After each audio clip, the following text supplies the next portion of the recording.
I want to talk about, and this is for, novice turners, beginning turners, experienced turners, me, everybody.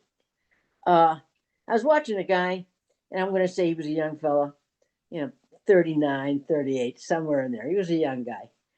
And wanted to watch him because he was doing a hollow vessel that was segmented vertically instead of horizontally. And I just wanted to see how he did it. And of course, they do go really fast when they're using the tables. Uh, he did use a push stick when it got thinner to do the thin slants that he was doing. Uh, but then he was turning. There was no face shield. And you could tell that once in a while you get to see the side of his face. He had glasses on. I don't know if they were safety glasses, but he did have safety. I think they were safety glasses. No face shield. He had So this long, is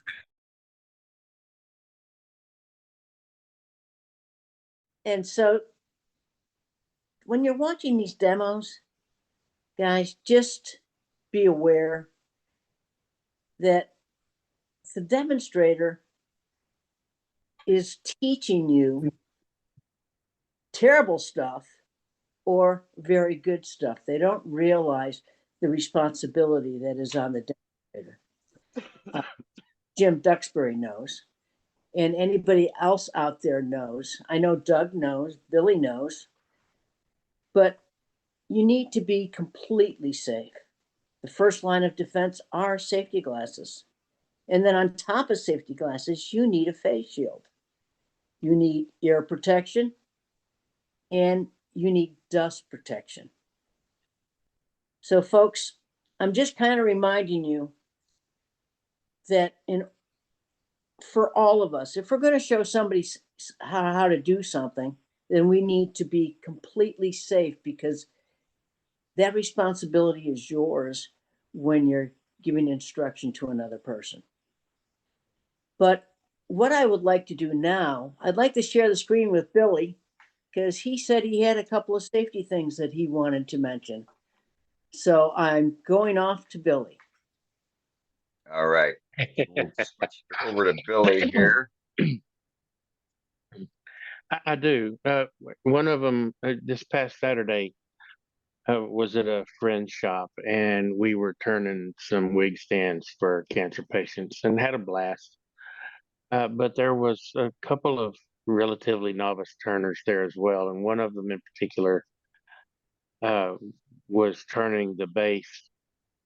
Had begun to turn the base for one of the wig stands, and he grabbed a spindle roughing gouge and had was making a whole lot of racket with it before anybody got to him. And uh, so I had to explain to him. I showed him the bowl gouge and showed him how thick uh, that it was round, and because it was round, it was more stable and less prone to shear. And the thickness of the spindle gouge he was using was not, and it looked kind of, and they're made to look like the handle of a file, and they're just, they won't handle those stresses. So I had to explain that to him. So you can't stress that sort of thing enough. Uh, do not. Spindle gouges are for spindles. Period. End of story.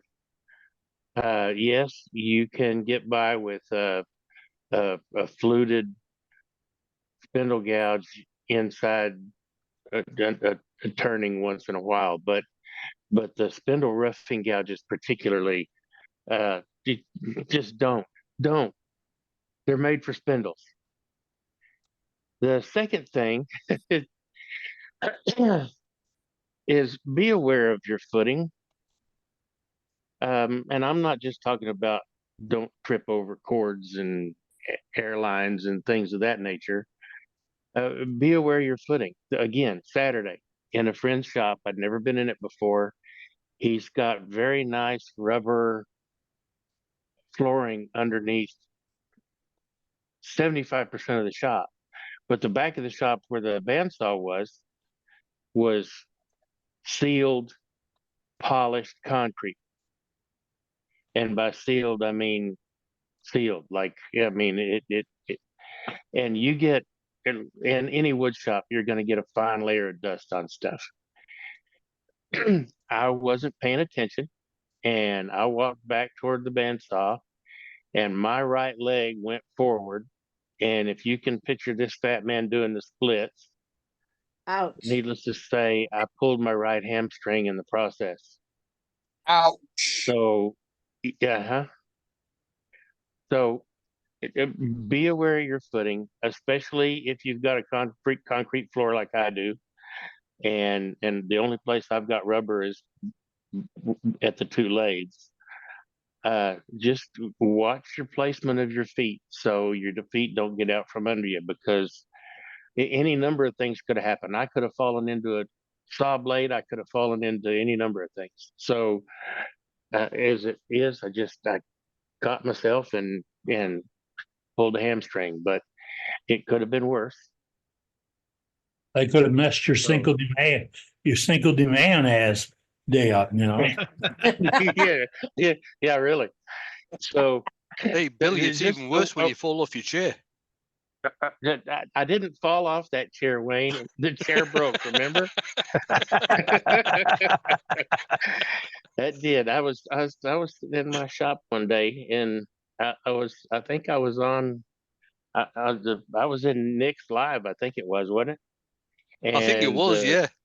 And the legs of my shop chair broke, and it dumped my fat butt in the floor. Anyway, just be mindful of your feet, and try not to get hurt. Thanks, Billy.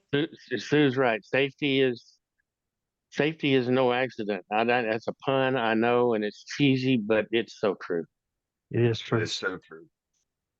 And sometimes it's not one of those things you can do some of, or think of, or intend to. No, you have to pay attention to it and do it, especially if you're doing a demonstration.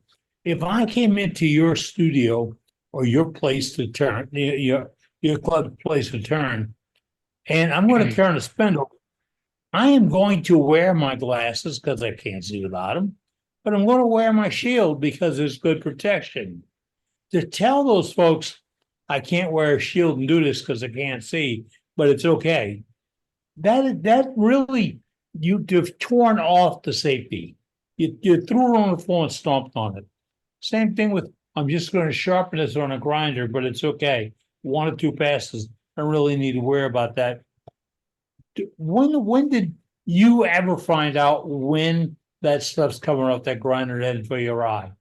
When I want to know where you get that warning at, because you don't get it. You have to protect. You must know that is going to happen.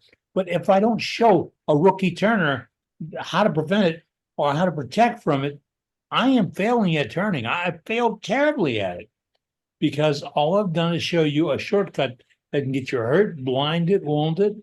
And there's no kids doing it. We're not kids, not children.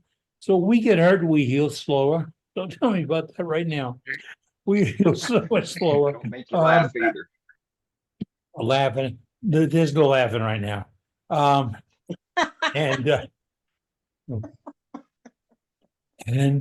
We have failed at what we started out to teach people. And what we should teach them is how to do it, but how to do it safely. And to say, I like this guy, we want him to teach, but he doesn't like this gear.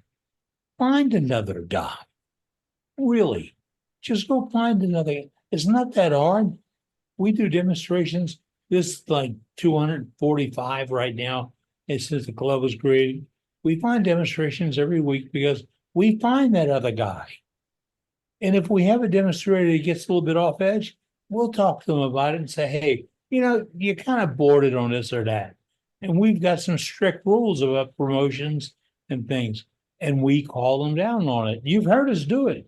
You've heard us reel in people. I lost a good friend over that one time, early in the programs, because we said, no, you get it.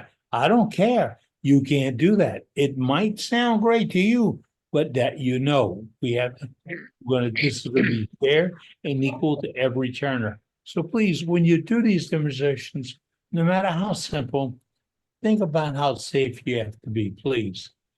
And exude that. Put that out there like, I do this every time I turn. Because I want the younger. I want a novice turner to learn that safety is in the front of the bus. It's not something that'll drag up later. I came from the construction industry where if you ask for shields or gloves or whatever, this is in the early 70s. You got garbage. You really did. And it's all turned around right now. And now it's just speed that they're worried about. But I think it through. And don't go to Dollar Tree looking for safety equipment. They're all out. It's some good stuff that'll last. Because these, you only get a pair. And look, I still got my 10 fingers. And there's some people that can't do that anymore. So when you're out there in the shop, please be careful.